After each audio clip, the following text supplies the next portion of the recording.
Não é que a pressão de 12/8 seja já hipertensão, é uma pressão normal.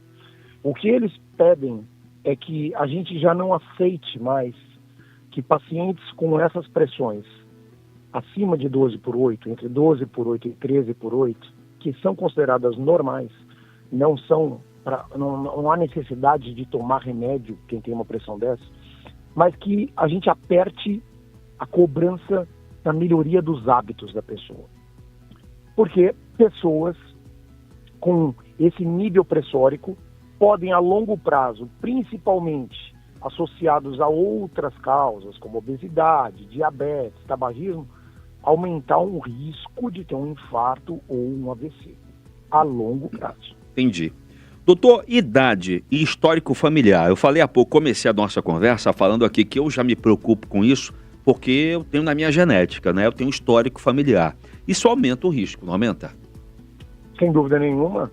A genética em cardiologia, num âmbito bem geral, não falando só de hipertensão, ela é responsável por 15% da nossa saúde, 15 a 20%. Uhum. O resto é dos nossos próprios hábitos. Mas no caso da hipertensão, da pressão alta, esse número sobe. Então, a principal causa de pressão alta no mundo é hereditária. É pai ou mãe. A gente herda o gene da hipertensão. Agora, a questão, os outros, então, 80% mais ou menos dessas pessoas, 80% a 90% são de causa hereditária. Os outros são associados a outros distúrbios, como, por exemplo, a obesidade. Certo. Para você ver, então, doutor, acho que eu posso dizer que a genética ela não é definitiva. Ela até te dá a situação, mas aí são os teus hábitos que vão fazer toda a diferença para você desenvolver a doença ou ter um quadro agravado ou não, não é isso? Exatamente. É claro que a gente tem casos, viu, Daniel? É bom deixar claro para não criar, as pessoas não ficarem em dúvida. Há casos em que a genética é muito forte, né? Em medicina, a gente nunca fala nunca e nunca fala sempre. As pessoas, elas respondem de maneiras diferentes, né? Certo. Então, a genética em alguns pacientes meus, que são pessoas que se cuidam demais, eles têm ainda assim hipertensão arterial.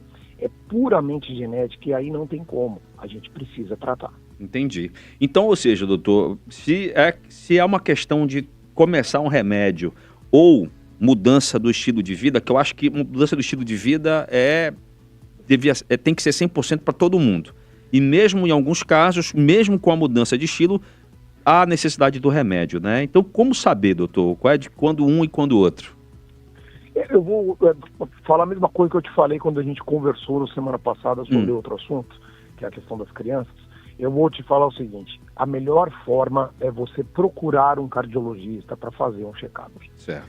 Por que isso? Porque existem outros indícios no meio da avaliação que não só a aferição da pressão arterial. A medição da pressão arterial ela é fundamental para o diagnóstico, sem dúvida nenhuma. Mas é que existem alguns fatores que podem confundir isso. Por exemplo, ansiedade, estresse, se você estiver passando mal, sentindo alguma coisa, isso tudo pode fazer sua pressão subir. E você, na hora que faz a medição e vê a sua pressão alterada, pode fazer um diagnóstico precoce e às vezes equivocado de um momento apenas que está acontecendo aquilo e logo depois ela se normaliza. O médico, ele tem essa visão e ele consegue ver outras repercussões no seu corpo da elevação da pressão arterial. Entendi.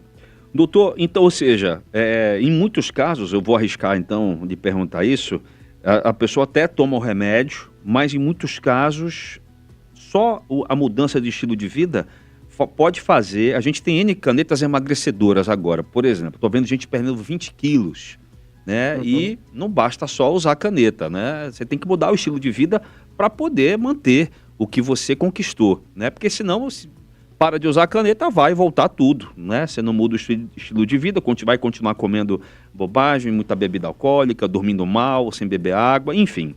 Eu lhe pergunto, então, há casos de quem mudando o estilo de vida consegue parar de tomar remédio? Eu tenho visto isso cada vez mais, viu, Daniel?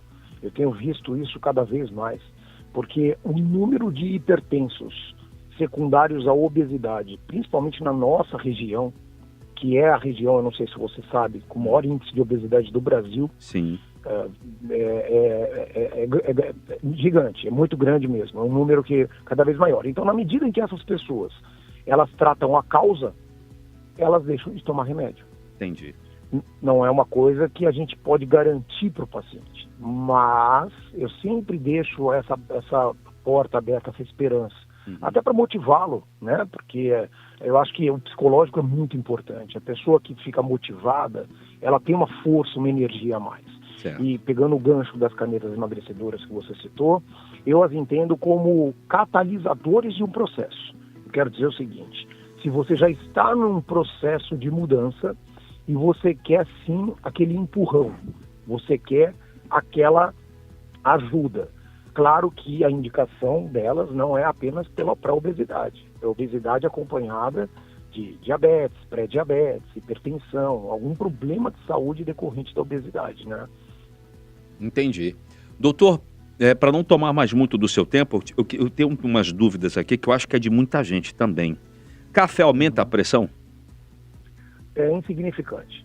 Álcool? A resposta é insignificante. O álcool em doses baixas, em doses sociais, pelo contrário, ele pode até reduzir a pressão arterial. Mas em doses elevadas ele aumenta sim. Entendi. Doutor, sal? O sal também. O sal é a principal causa. O sal talvez seja o grande dessas perguntas que nós vamos entrar agora. Eu acho que o sal é o mais relevante. Dor de cabeça forte sempre é sinal de pressão alta? Pelo contrário, dor de cabeça, a hipertensão é uma doença essencialmente assintomática, Daniel. Ela não provoca sintomas. Menos de 20% dos hipertensos sentem algo decorrente do aumento da pressão arterial. Certo. Se você me permite... Permito. Vai ficar chato eu dizer não agora para o senhor, doutor, que é isso? Nas pessoas, né? Porque todo mundo tem aquela ideia de que tem dor de cabeça, mede a pressão. O problema é que a dor é um estímulo para elevar a sua pressão. De qualquer pessoa. Pode ser de cabeça, pode ser no joelho, pode ser no ombro, pode ser em qualquer lugar. Então você que está com dor, você libera adrenalina no seu sangue e isso faz a pressão arterial subir. Entendi. O que geralmente a gente vê é que a pessoa tem uma dor de cabeça de origem tensional, ansiedade, preocupação, estresse, e esse sim é a principal causa de dor de cabeça, e aí ela vai medir a pressão. E ela já está num momento extremamente tenso, estressada, e a pressão vai se alterar, não tem como. A prova disso é que quando a pessoa relaxa, Daniel, a pressão normaliza, sem nenhuma medicação. Certo. Tá bom. O ideal mesmo é procurar um médico, fazer os exames. Doutor, para finalizar, última pergunta. Tem algum horário ideal que seja melhor para medir a pressão ou não? Não, horário não. O que a gente tem são mudanças ao longo do dia da pressão. Então, quando a gente acorda, Daniel, até 1 hora após acordar, é natural a pressão estar um pouquinho acima do habitual. Olha só. Existem hormônios que são liberados ao acordar, ao alvorecer, e eles fazem com que a gente tenha essa elevaçãozinha bem discreta da pressão arterial. Mas o que eu recomendo para os meus pacientes sempre, é que a melhor maneira de você medir a pressão arterial é no momento em que você está relaxado. Certo. No momento em que você está sem pressa, sem estresse, sem qualquer estímulo que possa fazê-la subir. Para não enganar, né?